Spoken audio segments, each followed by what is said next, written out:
Hi, I'm Mike from 1A Auto.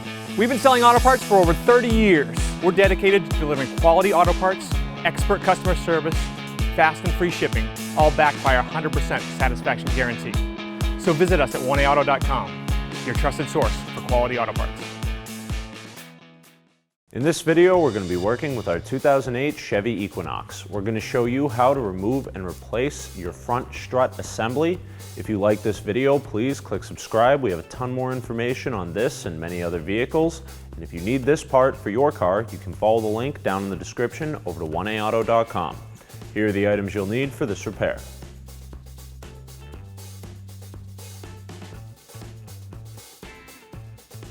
Using a 19mm socket and a breaker bar, break all of your lug nuts loose about one turn to make it easy to get them off once our vehicle is in the air. Raise and support your vehicle. We're using a lift to make it easier to show you what's going on, but this job can easily be done in your driveway or garage at home on a jack and jack stands. Finish removing your lug nuts and remove the wheel and tire from the vehicle. After removing your wheel and tire, grab on to the steel on the back side of your sway bar with a pair of locking pliers and remove the 17mm nut with a socket and ratchet.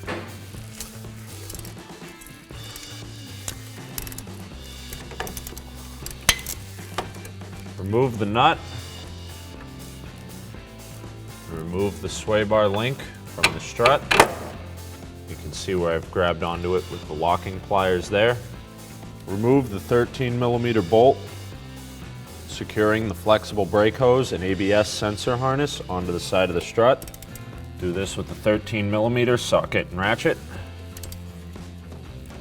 Remove the bolt. Remove the bracket.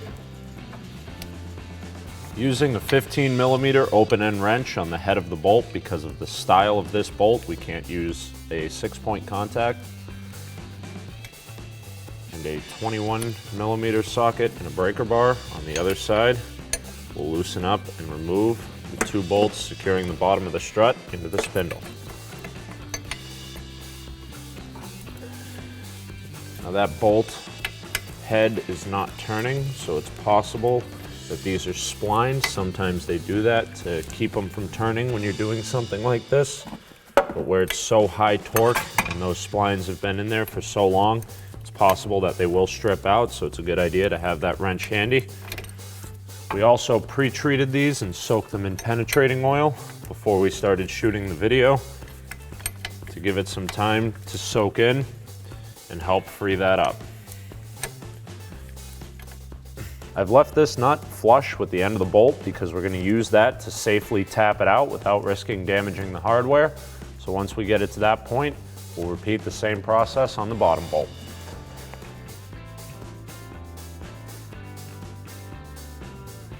Now that you have the nut flush with the end of the bolt, we can give it a good tap and not worry about mushrooming the end of the bolt over and making it so the nut won't come off or go back on again.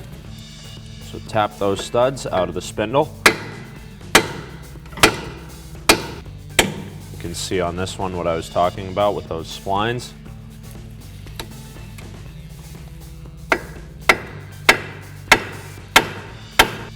Now we'll just start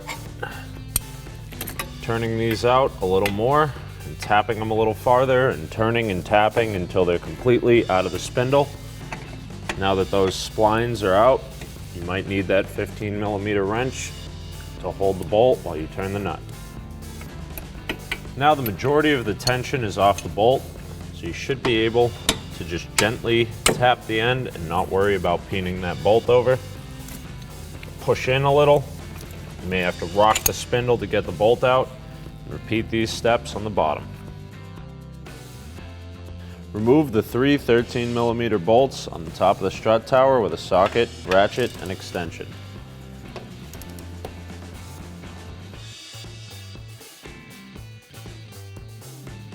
When removing the last bolt, reach down and support the strut. Once the bolts are out, you can remove the strut from the vehicle. Reinstall the strut into the vehicle. Watch out for all the suspension components underneath there when you place it in. And you're going to want to keep a bolt in your hand so you can line up the bolt pattern at the top and throw one bolt in, just a couple of threads by hand to keep it in place while we line up the rest. Once you've got all the bolts started, you can hang the strut there safely while you tighten everything down with your 13mm socket and ratchet. Torque the strut mount bolts to 18 foot-pounds. Reinstall the spindle into the strut. You may have to lift up on the suspension a little, kind of work it in. Once you have everything lined up, reinsert the bolts with the splines at the front and the threads coming out at the rear of the strut. Now we'll take a hammer and just gently tap the splines back in. Now you'll see that the bolt isn't fully set in, but as long as those splines have got some bite into the spindle, we'll be able to get the nut on and tighten them down in. Get both nuts started on there and tighten them down with a 21mm socket and ratchet.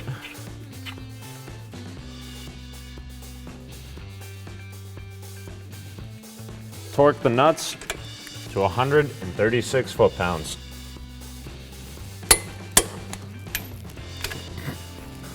Reinstall the 13mm bolt that secures the bracket for your flexible brake hose and ABS sensor harness. Make sure that this tab sits over the strut and locks into place. And we'll tighten it down with the 13mm socket and ratchet.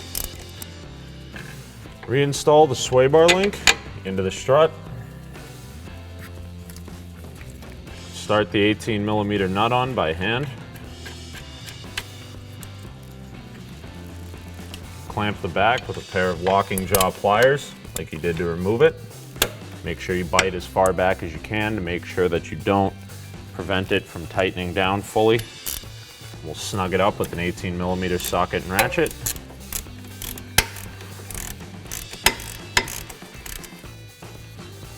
Torque the top nut on the sway bar link to 63 foot-pounds.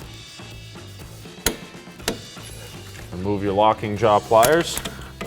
Reinstall your wheel and tire. Get all of your lug nuts on as tight as you can by hand. Lower the weight of your vehicle back onto the tires. With the partial weight of your vehicle back on the tires, you can tighten up your lug nuts to 100 foot-pounds in a cross pattern.